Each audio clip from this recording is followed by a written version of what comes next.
Okay guys, magpa-vlog na pala ako na magbabasa kasi wala akong magawa.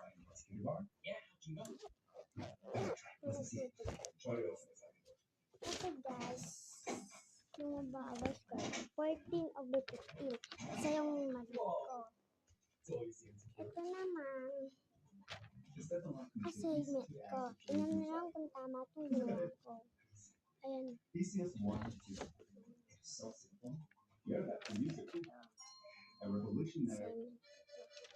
Nasa ano na ka? Nasa ano na ako, spelling ng mga pera. Grade 4 ako, grade 4. Or GPA. Isa ko, 17 over 20, babas ko.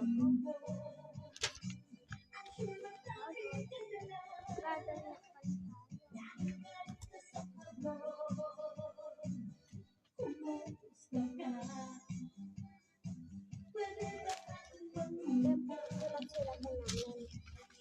nasa angle na kami. Kain ko ng angular, lateral, rhombus, trapezoid. Ay nako, ang parallelogram, rectangle, square. Nandun na kami nag-a-added. Pang high school o pang grade 7. Ito mga square nila. Sure.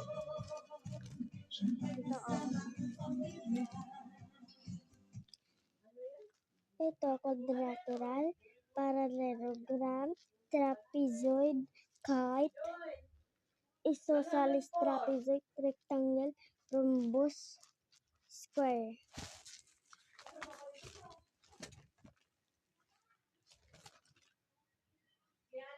Pa! Wait lang pa. Bye-bye. Ayun guys, magbabasa na tayo. Okay. What is the value of the digit in the 100 place in 347,519? Ang sagot dito, 500. Pero, ang ano nito, ang digit, 5. Find the digit in the thousand place in 234,789. Ang sagot dito, 4,000. Ang digit, 4.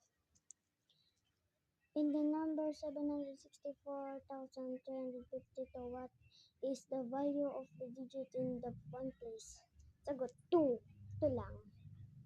In the number 2, what is the value? Ang sagot sa number 2. Bye.